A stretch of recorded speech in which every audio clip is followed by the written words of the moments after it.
Okay, well, welcome folks to our first Fireside Chat of 2025. Our theme for tonight is Your Woods in Winter.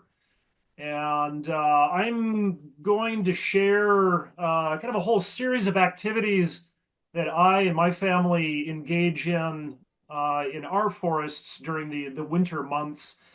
And I'd love to make this a really interactive fireside chat. And so, as I kind of go through my presentation and talk about some of these different topics, as you have or when you have anecdotes that you care to share, or even could be questions about some of the activities that I'm engaged in, please raise your hand or just butt in and feel free to share an anecdote or ask a question as we go along. That way, we've got a peer-to-peer learning experience for everybody. I think with this kind of back and forth, we should be able to fill the hour that we have allocated for our fireside chat.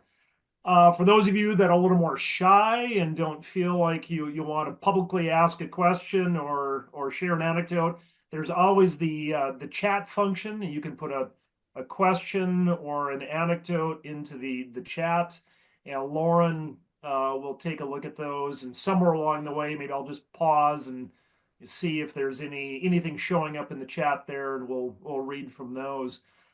Normally, the format of our fireside chats is there's a half hour and then a half hour, question and answer conversation. But this entire hour, again, I just would love to have be interactive. So look forward to hearing from you all. So with that, I'm going to share presentation.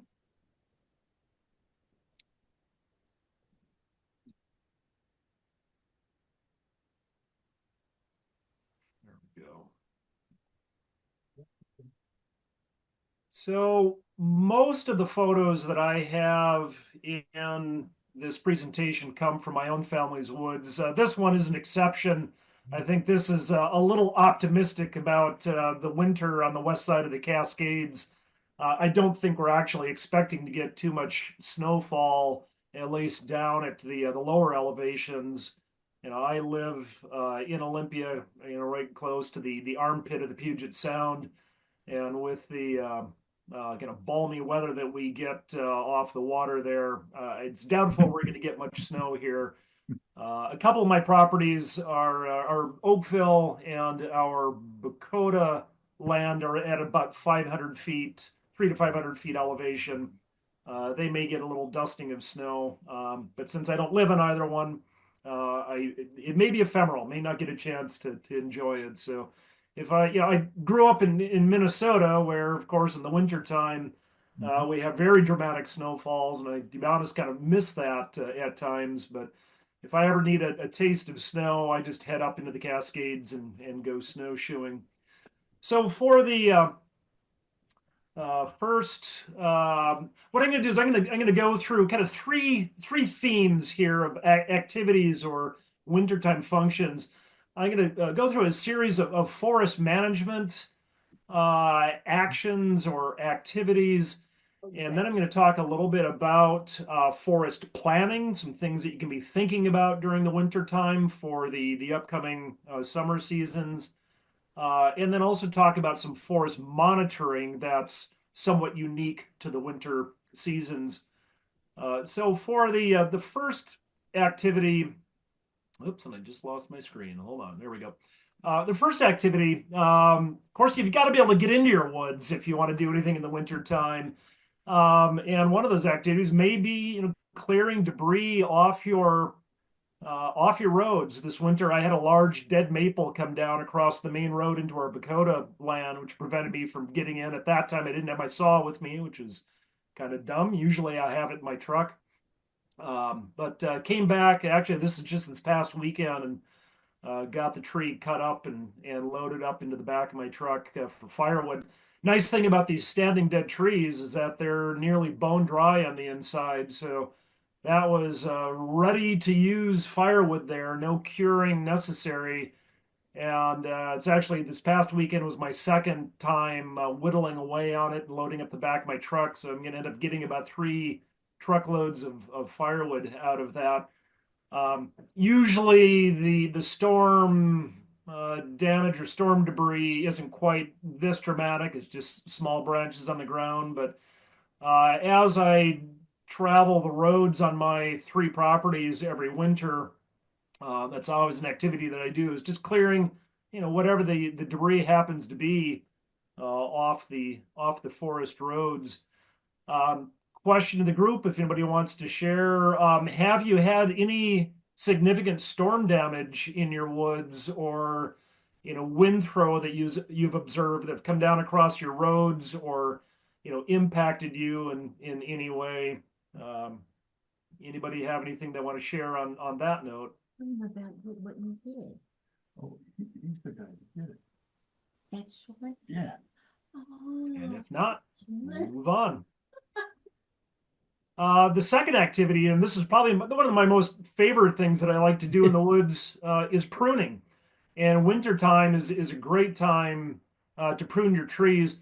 And one of the main reasons is when the tree is fully dormant, when you prune the branches, there's less likelihood of the tree bleeding out sap and weeping. Not that that's really all that big of a deal, but usually you don't want to be pruning in the fall when the reserves of the trees and the sap is going back down to the roots. If you open up a lot of wounds in the tree in the fall, it can bring fungal pathogens into the tree. So I usually reserve my pruning for the winter time. It's also obviously, the weather is cool. It's nice to be working in the woods at that time. And I also find that when the sap is down, the wood is a lot more brittle in the branches, and they tend to come off a lot more easily. Um, I'm a bit of I don't know what the right adjective it is, but I'm rather detail oriented when it comes to pruning. There's definitely a right way to prune and I'd say a wrong way to prune. And this illustration that I have on the right side here um, is actually in the book that Seth and I wrote on ecological forestry, and we have a whole chapter on pruning in our book. And it shows 2 examples of the wrong way to prune. I just want to point these out that the first example on the far left is pruning and creating a little too large of a wound or opening on the tree. This is where you prune through what's called the branch collar. That's where the branch meets the trunk of the tree. And if you prune through that kind of swollen branch collar, you're going to open up a real wide kind of wound on the tree there. And it's going to take that tree a lot longer to heal over. That middle image is you're pruning a little too far out on the branch and leaving a stub or stob. I'm not sure what the right way of pronouncing that is, but and the problem with that is by leaving that extra dead wood out there, when that wood rots, it again can create a point of infection into the tree. So really, the ideal way to prune is just on the outside of that branch collar. So next time you go into the woods and look at the branches on your trees, you'll see what I mean. There's kind of a swollen area right where the branch meets the tree, and you want to prune kind of on the surface, the outside surface of that swollen branch collar. That'll both create the smallest diameter cut that will heal over a lot more quickly. And in the picture that I show there, pruning, I've got 2 different primary tools that I use to prune up higher. What's not shown here is the handsaw that I'll use for the lower branches, but I've got a pole saw that I'm using. Then I also have what I like to call a chainsaw on a stick. It's my steel combi, which is a brush cutter that you can put different implements on the end. And one of those implements is a fine tooth chainsaw. And I honestly don't like it very much. As you reach up with that gas-powered motor, it's kicking 2 cycles engine smoke into your face. So I like the manual pruning, so it's quiet, it's peaceful. I can kind of get into my Zen experience in the woods. And there are some extensions to that, so I can telescope the brand or the saw out and reach up as far as I want. Typically, I only prune up to about 12, 15 feet or so, which ends up being about 4 whorls of branches up. I'm not really pruning for timber quality. It's more aesthetics and to reduce fire risk, to kind of interrupt the fire, the fuel ladder, and the bottom portion of the tree. Anybody have any questions or anecdotes to share about pruning?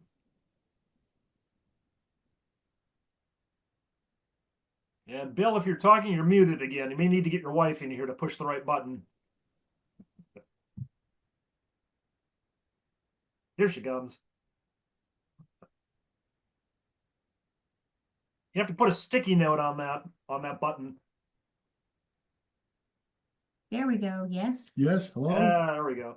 Okay. Yeah, I was just saying that you know quite well that I just had a lot of pruning done, and it wasn't done by me either. That's the best kind. There you go. You bet. Yeah, actually, I'm glad you mentioned that, Bill. So I helped Bill do about a 90 acre or so pre-commercial thin and pruning as well. So the hired a crew to come in and pre-commercially thin his 90 acres, and then they came back through right away after and pruned up to about 12 feet. And the main reason for that was to reduce fire risk in his forest. And that whole project was funded by the EQIP funding program that we've talked about extensively during Fireside Chats. So I think he was able to get that whole project paid for at no cost to himself. And I think there was also enough overrun in the payment there that it covered my cost as a consultant to help him oversee that project. So just another plug for the EQIP funding program. And if anybody has questions about that, feel free to ask. MT Warren posted in the chat and said that a local tree service last year was leaving 1-inch stubs as per current standards on a large property that she cares for or that they care for. And said that I requested they do not do this and continue to request that this type of pruning not be used. Yeah, it's again, it's my understanding and my preference that you don't want to leave any kind of a stub sticking out. I got to be honest, I've never read any studies and I haven't conducted any of my own studies to see what the real risk factor is of leaving, extended branch stubs out there. As just kind of conventional wisdom. And whenever we have done projects that are funded by EQIP, I know that's their standard also to prune at that surface of that branch collar. So there may be other standards out there, but that's Kirk Hanson's standard. So Yeah. there you have it. All right. So the second activity that I think is best done in the wintertime is pre-commercial thinning. This really can be done anytime in, I'd say from, kind of mid to late summer all the way through the dormant season. The one time of year you really don't want to be pre-commercially thinning is in the spring for 2 reasons. Typically, you don't want to be cutting trees when the sap is rising in the trees. The bark is very soft, and so when you're dropping trees, if a falling tree hits a tree that's standing that you want to keep, it can knock the bark off, and any kind of wound like that, again, can introduce fungal pathogens or attract insect pests. The second reason to not be pruning in the springtime is that's the height of the bird nesting season. And I usually try to leave my forest, fairly quiet and undisturbed, roughly from March 15th to about June 15th, to allow the migratory birds, or I suppose even resident birds for that matter, that are nesting, give them their space so they can rear their young. Again, I do most of my pre-commercial thinning in the wintertime. I like to do a lot of it myself. This is an alder stand on my family's Bakota property that I pre-commercially thin myself. And again, working in the winter, it's just a cooler time of year. and all the leaves are down. The brush tends to be easier to move through. The other reason I usually don't like doing tree cutting or pre-commercial thinning in the summertime is wasps. So no matter what, I hit them every time, or they hit me every time, every year. But the winter time is just a little bit better, I think, for pre-commercial thinning.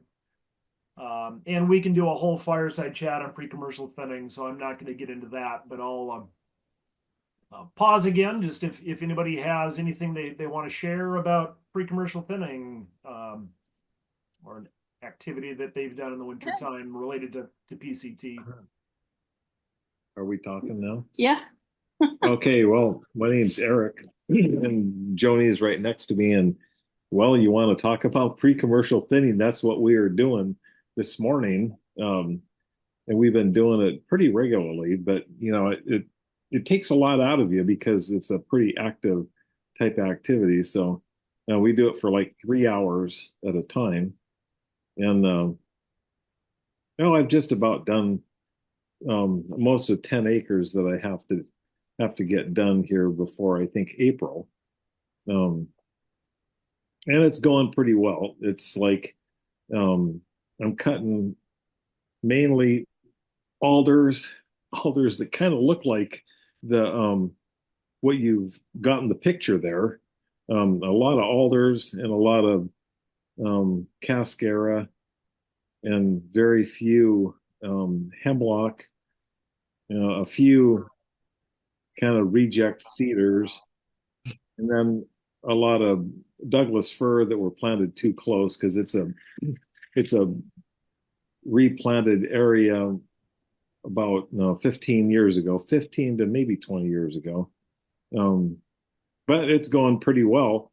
It's hard work, and it looks much nicer than the dense growth that we have prior to thinning, because you go up there and you look and you can't see through the forest at all, and it's wall to wall trees, and I just go through it, and I have to bring them down to the ground, and I kind of limb some of the branches off of the material that I fall to the ground, and then while I'm going by a fir, sometimes I run up and down it just to limb those branches, because in some places you can't even get through. You just can't get through. You get tangled up in material. It's kind of frustrating. So Salal, evergreen huckleberry, you just like you. Ocean spray. Oh, yeah, you're just all tangled up. And while he's doing the thinning, I've been building trails, and it's actually been really fun, and it makes it easier for him to get into the different areas. So we kind of drew a box on our Onyx Hump app so we could see where we were, and then kind of targeted a trail. It was supposed to go straight up, but it kind of curved around. But I'm also doing trails on the property line itself so that it will never get lost. Because you can't even get through if you didn't do trails. If you try to walk through the area that I've thinned, it's like really slow going. It's like, oh, you're stumbling. You're tangled up and stuff. And I bring everything down on the ground as well as I can, but it's still, I don't know, knee deep in material that is just impassable. So I feel your pain. Yeah, I've got some very dense Douglas fir stands that I have been PCTing, and I always refer to them as Velcro stands, because the trees just hang up on each other in the canopy, and it takes multiple cuts to get them down on the ground. I think this next next picture is one of them. Like although that. This is not from my own land. This is the O'Neill Pine Company, Richard Pine, who often joins us. Again, hired a crew, got EQIP funding to pay for the pre-commercial thinning. And it's amazing to see the hired crews work through these stands. I always find it very instructive to watch their strategies for cutting. These guys never take wedges with them or any other tool, for getting trees down. They're able to do it all with their saws. And I feel like I come in with, every kind of implement of destruction that I possibly, can carry with me just to get the trees down on the ground. But anyway, we'll move on here. I think one of the great activities that's really good to pair with pre-commercial thinning is creating habitat structures. So once that cut material is down on the ground, like in this case, again, this is that alder stand that I was thinning on our Bakota land. Then you can come along and aggregate that material, in this case, into wildlife habitat piles. So oftentimes, in these young stands, they have a lack of large woody debris down on the ground, big logs, what have you. And we can somewhat replicate the functional characteristics that the habitat functions of these large down logs by creating wildlife habitat piles. And as you can see with the pile there that's illustrated, you take the poles and stack them perpendicular to each other, usually 2, 3, 4 courses high or so, and then take the fine branches and pile them on top. And for folks that are unfamiliar with how these habitat piles function, the gaps that are created between the logs down at the base there create spaces where small mammals can get in and find a resting area. And then the fine branches that go on top provide cover for small songbirds. And the classic habitat pile is typically about 10 feet in diameter and 6 feet tall. And, every year you can come along and top off that pile with more branches if you do any more pruning. And one of the things I like about the habitat piles is it's kind of a low scale activity. So great for volunteers, or in my case, child slave labor. These are my 2 kids. And again, Equip can pay for them. So I think the habitat pile, Equip is paying about $250 per habitat pile, which I did not tell my kids. And I did pay them hourly, but boy, it nowhere near approached $250. I think it took them all of an hour between the 2 of them, at $15 an hour to make that habitat pile. So I was making bank off of these. I took them out to lunch afterwards, and they were relatively happy despite the looks on their faces. So the other habitat structure that you can make. Oh, there's a formatting issue. Doggone it anyway. Well, what's covered up there behind the picture of my daughter and my dad planting trees is a constructed log. And I'll just have to describe it. But you can take, again, the poles that you cut during pre-commercial thinning and lay them in parallel to each other to kind of pile them up to make a constructed log. And then again, you also pile branches on top of them. The dimensions to be functional, according to the book, is they need to be a minimum of about 12 to 20 inches in diameter and 20 feet long. So that's an Equip specification. So again, if you're getting Equip funding, that's what you're looking at for habitat logs. And then the other habitat structure are snags. So the picture on the right is a Douglas fir that had a lot of structural defect in it that really reduced its value as a saw log. There was a spike knot in there, and it was one of those kind of classic, wiggly trees that just would not have made a good saw log. And so I chose to girdle that. It may be a little hard to see in the picture, but I just ran my chainsaw around it to make 2 parallel cuts just deep enough to sever the cambium layer. And then I like to cut a W in there for wildlife so you can kind of see them from a distance. And again, those are also paid for by Equip. I believe Equip is paying, gosh, I forget now for the snags. They're maybe $30 or $50 per snag, but again, it takes all of 2 minutes to run your saw around there. And that tree has to be a minimum of 12 inches in diameter for Equip to pay for it. So in a young stand where you're pre-commercially thinning, you may not find very many trees that large of diameter. And in fact, in this particular stand that I was thinning and making snags in, I couldn't find enough trees that I was willing to sacrifice to meet the limit of what EQIP would pay. I think it was 2 trees per acre is what they'll pay for. And I just wasn't able to find that many. So, you make as many as you can. Any anecdotes out there about wildlife structures that folks have made? Tony has a question saying, what is the purpose of habitat logs versus habitat piles? Really kind of the same thing. So it's just, kind of a way to be creative. You can make a habitat pile or you can make a constructed log. The nice thing is in the with EQIP funding, is EQIP will pay for 1 habitat pile per 5 acres and 2 habitat logs per acre, as well as 2 snags per acre. So they have these kind of standards like that. And again, you get paid for each structure. So, but functionally, they're relatively equivalent. I would say that with the habitat pile being 10 feet in diameter, there's probably more space underneath there that small mammals, raccoons, possums, Norwegian rats, what have you, can get in and utilize. Whereas the habitat log, may not provide quite as breadth of cover.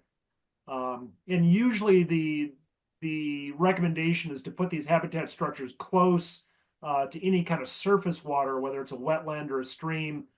So amphibians can also benefit from them. So each provides, slightly different habitat functions and also some equivalent ones.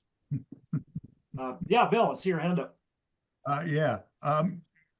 I've been told that there's a lot of mountain beaver on my tree farm, and they're burrowing animals. Would they use a habitat pile, or is there another arrangement we could make for mountain beavers? It would be making my wife and son real happy if I could come back with report something. You are the first small woodland owner that I've ever heard who wants to actually promote mountain beavers on their land. Usually they are the nemesis of most forest owners, especially if you have a young plantation. Young seedlings are one of their favorite browse, and I find quite often failed plantations because there's mountain beavers in the neighborhood.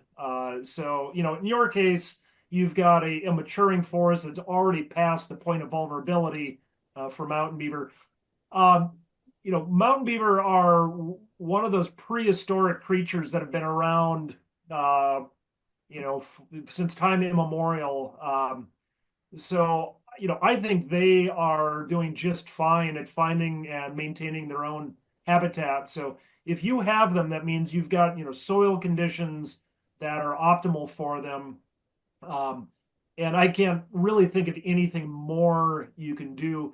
Again, they're vegetarian, so they like a diverse herbaceous and shrub layer. Or again, they like young baby trees. So as long as you've got a diverse shrub understory, the mountain beaver should be just fine on their own. I don't know if Okay. there's any other wildlife biologists in the group here that can share any more detail on that, or Do we have any That's- stuff? Whoops. Yeah, do we Yes, have any? it's lots of fun. okay. Well, moving on, the next obvious activity for wintertime is tree planting. And I don't know what I enjoy more, cutting trees down or planting them, but obviously the two go hand in hand.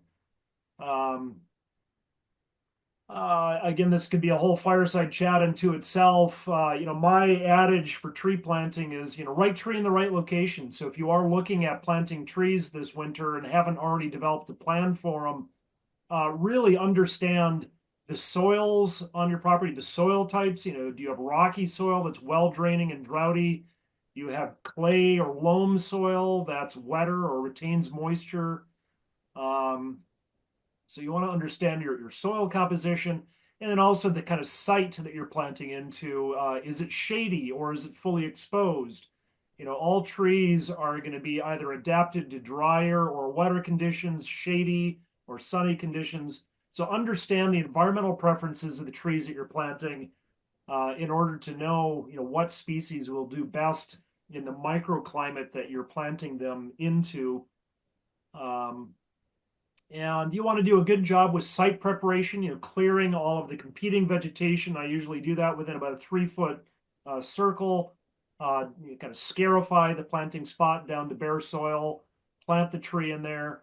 And then some trees you want to put protective tree cages over, in particular cedar. We often refer to cedar as deer candy. So that's something that either you want to plant a lot of cedar and feed the deer and hope that you're going to play the numbers and some cedar will get through, or put a plastic mesh tube over the tree, over the seedling. And I'll show you what that looks like in a moment. But a lot of other trees, hemlock, Douglas fir, spruce, certainly, pines, are less browse susceptible and usually can do fine without any tree protection.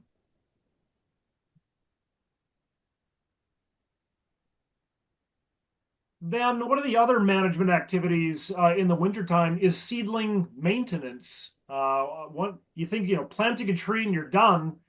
Well, you've got to take care of that tree. Typically, I set people's expectations that you're going to have, usually at least a 4-year relationship with that seedling, excuse me, to help ensure that it survives. And that means that you're going to have to continue to cut back competing vegetation from around the tree, which isn't something that I do until springtime. I usually don't do that in the wintertime. I wait until after the full flush of spring growth. But more so in the wintertime, the activity is making sure those tree cages stay on the tree. So here's a cedar. For whatever reason, the tree cage came off. It could have been a deer came along and said, "Hey, that's a candy wrapper," and I'm just going to pull it off so I can get to the sweet cedar underneath it. Or during a windstorm, these tree cages can kind of get twisted around and just with wind activity come off the trees. So this is something that I'll be doing every winter. Is just going through my young plantation, looking for trees where the cages came off and sliding them right back on there. If the tree is really young, I might need to put a bamboo stake in there to hold the cage in place and kind of weave that stake through the plastic mesh. That'll help prevent the deer from pulling it off or the wind from pulling it off. But some of the other so here's an example of a deer that rubbed its antlers on a cedar. And this is unfortunate because this cedar is probably 4 or 5 years old, 6 feet tall or so, beautiful. And they came along and stripped off the branches and the rubbed their antlers on it. And I'm pretty sure they did it the whole way around. So they, in essence, girdled the tree, the seedling, and it will die. If they didn't, if there's still even just a little strip of bark, on one side of that, it's amazing how little live bark it takes to keep a seedling alive. And that wound can actually still heal over. But one thing that I'll do, I'm missing a few photos here, I'm sorry, but is, as that seedling grows up, the other thing you want to do is you want to lift that cage up. So you're always protecting the terminal leader of the cedar. That's what the deer are going to come along, and usually when the seedling is less than 4 feet tall, they'll nip off that top. And that prevents, of course, the tree from continuing to grow up. It'll bush out, and eventually one of the branches will tip up and continue growing. But to prevent that, you want to keep lifting those cages up to protect that terminal leader until the seedling gets to be about between 4 or 5 feet tall or so.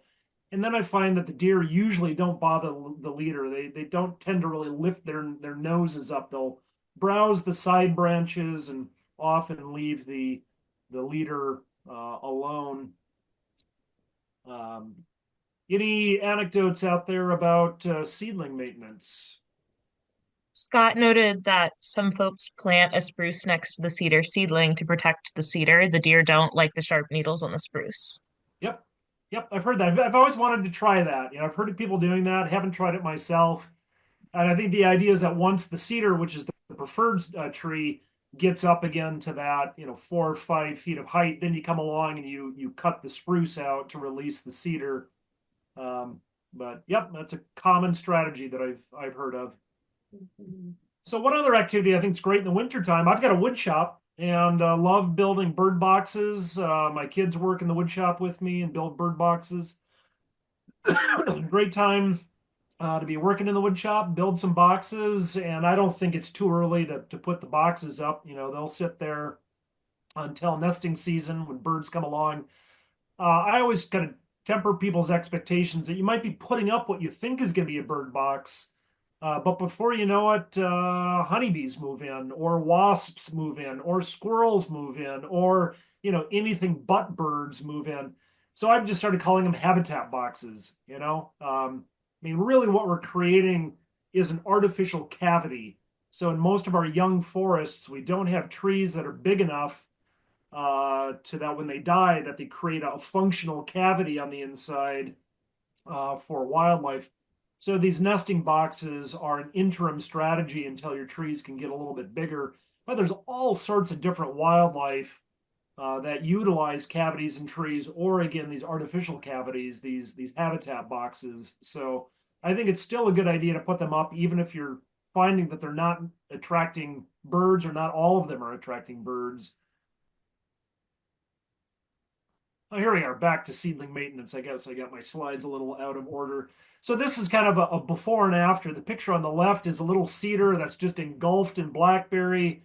It's got a tree cage on it from when it was first planted, but you can see how that leader is starting to come up out of the cage. Hopefully you can see that's a little bit difficult in the photo.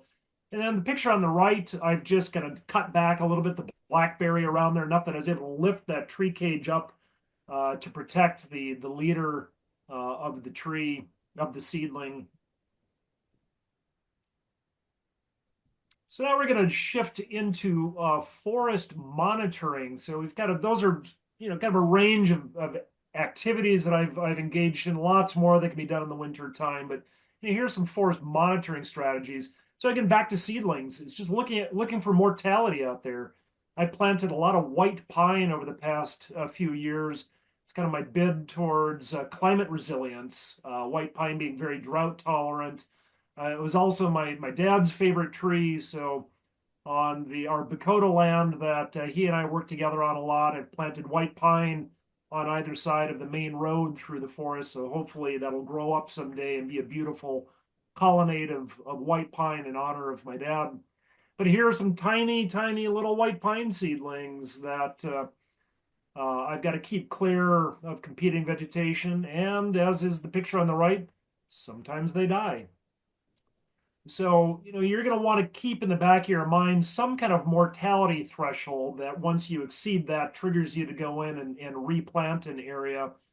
For me, I want to try to maintain about 80% survival. So that's just something I keep in the back of my mind, that as I'm going along and counting dead trees in a given area, I'll put in a plot or a whole series of plots through a young plantation and take a look at mortality. And if my mortality exceeds 20%, then I'll come back in and replant. And often what I find is that mortality will be focused in one specific area, maybe a really droughty site or conversely a really wet site. And so I'll just come back and replant that mortality pocket. But sometimes you just get these onesies, twosies here and there. And, that's one of the reasons why we ostensibly overplant, is to accommodate, some degree of mortality. Sometimes there's just these mysteries. So here was a cedar that looked like it was doing just fine for about 4 years. And on the left, you can see, the dead-ish cedar. It's still alive down at the base. And behind it, a perfectly lush, happy, healthy cedar. And so, you want to kind of investigate, well, why did it die? And look at the picture on the right. I noticed down towards the base of the tree, the bark was all kind of crumbly and falling off there. I couldn't really tell what the reason was. It didn't look like animal damage. I'm not aware of too many diseases that affect cedar that would cause the bark to kind of flake off like that. And interestingly, just below that sort of area of damage or disease or whatever it is, the tree is still lush and green. So something affected the stem right there. Maybe it was some kind of insect. I don't know. So I'm putting that in the category of, and we'll come back to it at some point and maybe investigate again. But I expect since it's still alive at the base that it'll probably, one of those lower branches will take over and it'll continue to grow. I don't know if any of you have any insights as to what that might be or have noticed something similar. Happy to hear any theories. A couple of folks in the chat mentioned some things. So Ruth asked if there's any concern about blister rust, and are the new seedlings resistant, the white Okay, pine? so yeah, so that pertains to white pine. Yeah, so pretty much any white pine seedling that you get from a reforestation nursery these days is going to be of the rust resistant strain. I really don't know how effective that is. So one strategy, I guess I would say, is if you know that you have ribes, a currant is in the ribes genus growing in your area, and ribes or currants tend to be around wetter soils, edges of wetlands. They're a host for the white pine blister rust. I forget the botanical name of the rust. So if you do have a lot of currant in the area, you probably don't want to be planting white pine as well. You're really running the risk of the trees getting infected. I haven't seen any currant, very little currant on my land. So I felt a little more confident in planting white pine. The other strategy with white pine is, as it grows, assuming it continues to survive, is very early on, a very young age, you start limbing that white pine up, really even at about 5 years of age. On the right soils, they can grow incredibly fast. And you tend to prune them up in about 2 or 3 lifts over a series of years until you've pruned up at least a minimum of 10 feet, 10 to 12 feet. And that blister rust, the spores of the blister rust tend to hug close to the ground. It must be heavy or something. I'm not exactly sure why. I haven't looked into their biology, but they don't float much higher than that. So as long as you've pruned up to about 10, 12 feet, you can help your trees kind of get through that vulnerability phase for the blister rust. About the picture that you had on your screen, MT noted that maybe Tortrix damage. What kind of damage? Tortrix. Tortrix. T.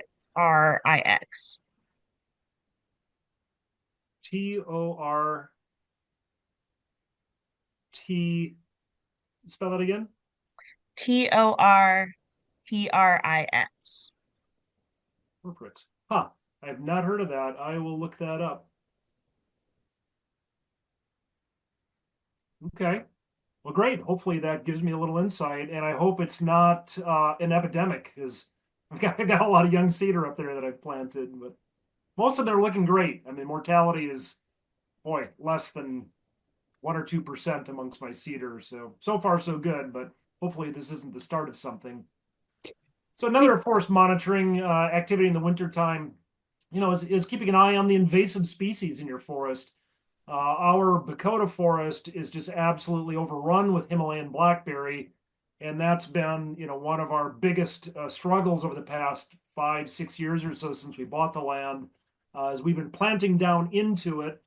And then, every year with either manual labor or just this past fall, finally beginning to spray the blackberry in order to get the tree seedlings up through it. Our long-term strategy to control the blackberry is shade, but to get to that point, obviously we've got to get the trees up through it and get them to close canopy. And I'm also of the philosophy that not every square foot of your land has to be growing trees. So I kind of pick my battles. And as I go along, I try to keep in the back of my mind, well, what percentage, of our overall property is still in blackberry and not trees? I don't really have a specific threshold, but if it's, a little pocket here or there, I'm not that concerned about it. So some of these patches like this one, I may not have any intervention on it. Again, you got to pick your battles. You've only got so much time. But in other areas, like I mentioned, this past fall, I finally came along and started using an herbicide, Garland or triclopyr is the herbicide that the contractor that I hired used. In wintertime, again, is a great time to check herbicide effectiveness. So here is kind of mixed results, as you can see, sort of in the foreground or the lower part of this blackberry patch. It's all brown and dead. So the herbicide worked, but a little bit further back, you still got some lush the Himalayan blackberry there. So either the spray contractor just sprayed what was in front of them and didn't really get very far back into this patch, or something happened. So they will be coming back in the springtime for another round of spraying. And then another forest monitoring activity, it might be a little hard to discern from this picture, but this was a stand release practice. We've got about 10 acres of Douglas fir that had a lot of big leaf maple in it that had been cut when the prior generation of forest was clear cut off this hillside by the prior property owner. They replanted the site to Douglas fir, but those cut maple stumps sprouted, as they're inclined to do. And we had all of these multi-headed hydras across the stand. And those sprouts were getting so big and so tall that they're starting to shade out and compete with the Douglas fir around them. So I had a contractor come in, cut all of the sprouts back.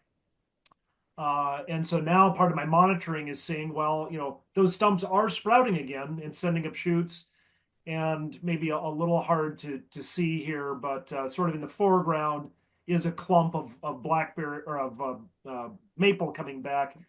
But they're growing slowly enough, and the Douglas fir now are tall enough that I think the Douglas fir will outpace the maple, and I won't have to come back in and do another round of cutting to release the Douglas fir. And this is another stand release project. This is where for about 4 years or so, my family's been cutting back the competing vegetation to release the Douglas fir and cedar. These are about 6, 7 years old. We've got really good soil on this property. So these trees are already in anywhere from 6 to 12 feet tall.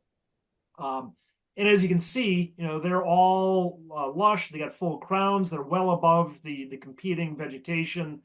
And finally, this is a stand that we don't really need to do anything more with for the meantime. We can just let it grow until eventually it closes canopy. And then at some point in the future, another 10 years from now, we may end up pre-commercially thinning this stand to release it. But we finally won the battle against the competing vegetation. And look at the leader growth on those fir. That one right in the foreground, that's about it's between 3 and 4 feet of growth just last year. So these trees have got the roots established and are going crazy. Another monitoring activity, a few years ago, we sold cascara bark from our land. So the contractor came in, cut the bark off the cascara, effectively killed the tree, but it may be a little bit hard to tell again. But if you look at this this kind of shrubby looking multi-stem tree in front of you, it sprouted from the base. So it didn't really kill the tree. It just killed the stem, existing stem. And now this is re-sprouting. And so now I've got to ask myself, I could come in and prune that back to a single stem and grow the cascara back. And in the future, somebody could come and harvest the cascara bark again. But to be honest, the value of that cascara bark doesn't warrant that kind of active management. So I'll probably just see if this tree sorts itself out and continues to grow big enough that eventually in the future we can harvest the bark off of it again. But kind of a fun little science project to see how these cascara respond to having their bark harvested. And then the last monitoring activity is keeping an eye on your roads and erosion during the winter time, seeing how water is interacting with your roads. As you can see here again, this is the classic Centralia silt loam, kind of a clay soil on my Bakota land. It's an unsurfaced road, and I've drove on it a couple times this winter and created some ruts in there. And so now I'm monitoring those ruts just to see if the winter rains exacerbate those ruts. So far, it's not too bad. Definitely preferable to stay off these roads in the winter time, not be driving on them routinely. So depending on your soil type, some soils can tolerate winter driving activity, and some you should just try to stay off of and only be on there with foot traffic or low impact vehicles like an ATV. Oh yeah, the last monitoring birds. I love every season to stick up my Merlin my smartphone with my Merlin bird identification app, which is what's showing on the right hand side, and listen for birds. My ear is not as acute as my sister's, who's a professional birdologist. And so I use Merlin to identify birds. And I've got these little signs up in various places in my woods where once I've identified, or Merlin has identified the birds, I continue to add little placards to it. So depending on the stand type, I know what kind of birds are using that particular stand type. Oh yeah, one more monitoring is looking at your stands and starting to decide when you should be commercially thinning. This is about a 30-year-old Douglas fir plantation on my Bakota land. And one of the key variables that I'm looking at is the live crown ratio in the trees. That's what is the trigger to tell me when to thin, whether it's pre-commercial or in this case commercial thinning. When that live crown recedes to about 40%, 35% of total tree height, that's when I know I want to get in thin. And this stand is definitely in that category. So I'm hoping this summer we can finally get it commercially thinned. Which gets us into the last activity in the winter is forest planning. So good time to be thinking about a timber harvest for the following summer. Having a forester come in. Of course, my organization would be happy to help you if you need that kind of assistance. We can walk your stand with you, cruise the timber, take a look at volumes, values, talk about logging costs, what our costs would be to manage the project. Start marking the stand. You can see the blue slashes of paint. Those are trees that are marked for cutting. Get your permit, your forest practice application if you're in Washington State. That gives you permission to cut your trees and sell the timber. Figure out your markets. All of that's best done when you're sitting by the wood stove with a cup of tea in the evening, and figure out what the right plan is for harvesting your timber. Forest inventory is also a good thing to be doing in the wintertime. Again, I like being in the woods when the brush is down. It's easier to see, less wasps. If you've got kids that are as enthusiastic as mine obviously are in this picture, you can get them out there, train them to measure trees. And if you're interested in learning how to measure your trees and convert those measurements to either wood volume, timber volume, or biomass, on our website, nnrg.org, if you go to the forest inventory page, we have all sorts of guidebooks and Excel calculators that can help you analyze some basic forest inventory data. All you need is species, diameter, and height. And that will tell you, our calculators will calculate timber volume and woody biomass volume in your forest, as well as carbon. For those of you that are interested in knowing how much carbon is stored in your forest, all those resources are free on our website.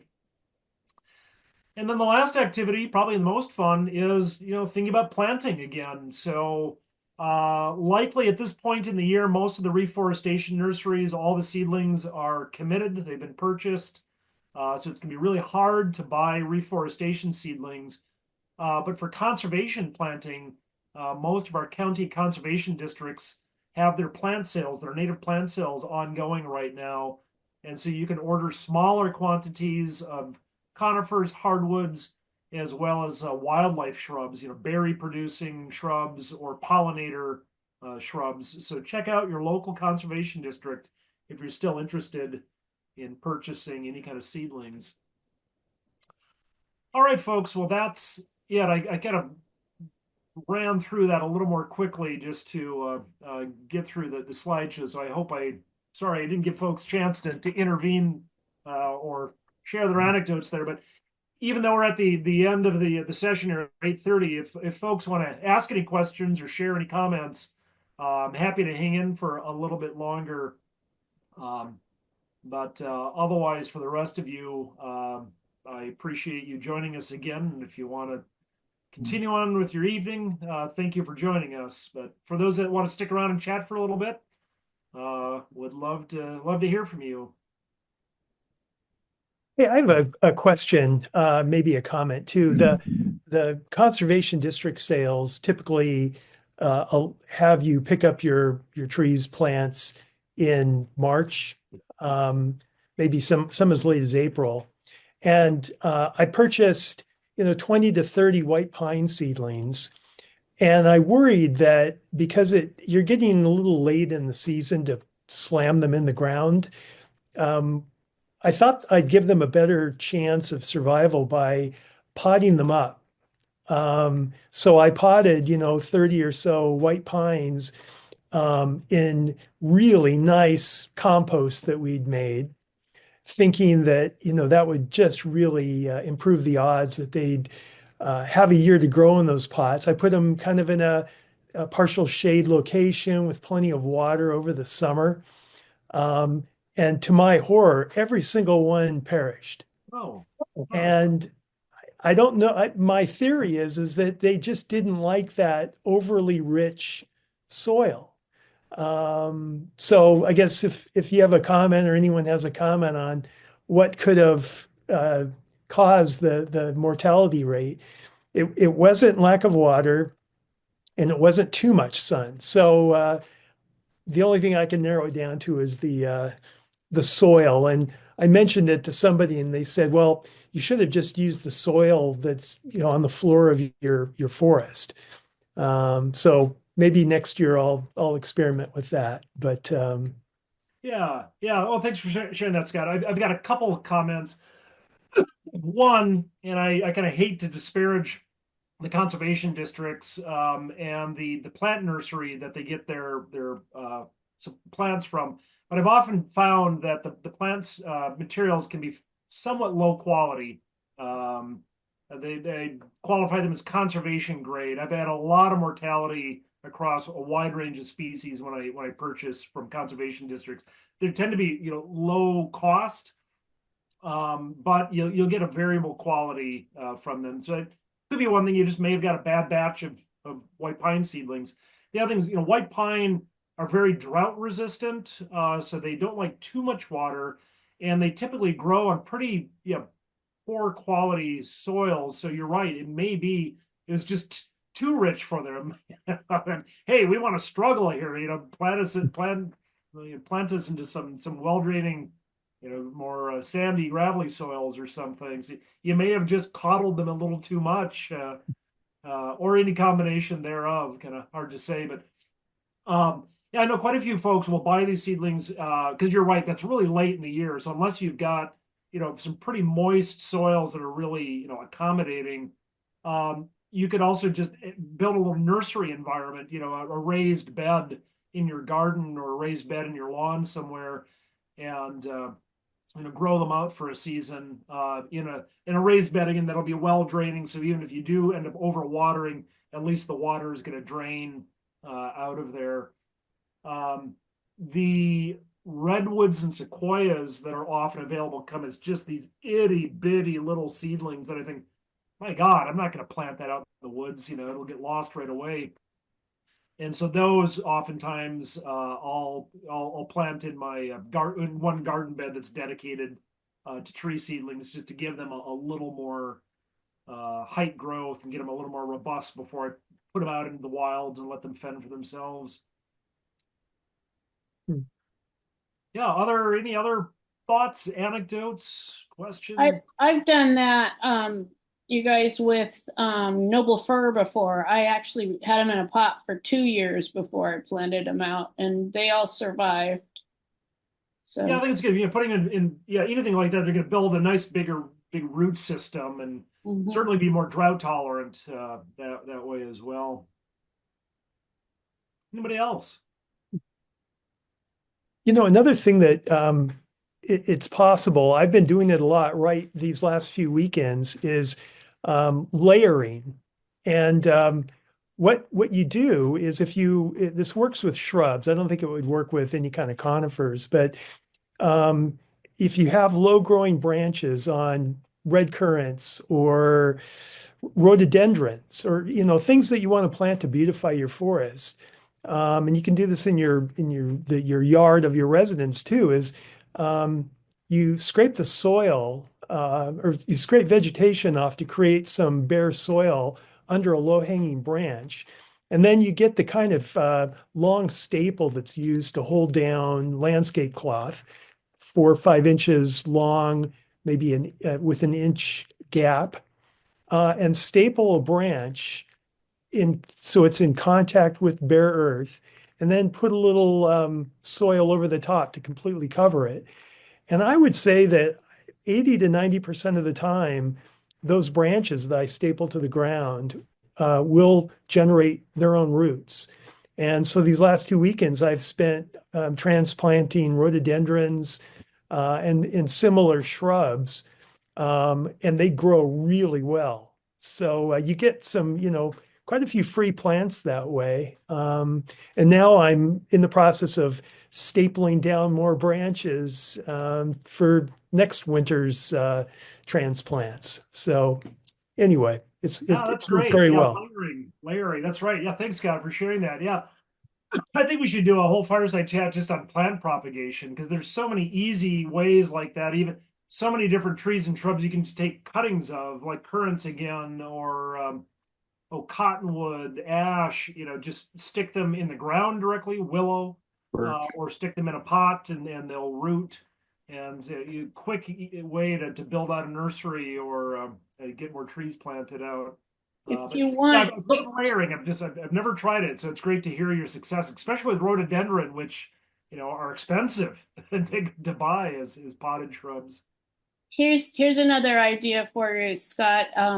Oak trees. We got Gary Oak. Gary Oak acorns from Walmart at Shelton. They're just on the ground, and we planted about 50 of them and gave them away to all our friends and gave them to our local garden club to sell. Oh, that's Great.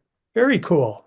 Yeah, my mom always drops off little bags of acorns that she's collected. I don't know if they're all coming from the church she goes to has a massive old oak that I think was brought over by an early settler, and so every once in a while I'll come home and there's this little baggie of acorns on our kitchen counter, and Ma Hanson's been through, and so yeah, those get popped into little plant pots, and boy, you got to keep the squirrels out of those though. And I don't know how many walnuts and chestnuts and acorns I've lost to squirrels, but they end up just planting them anyway. So,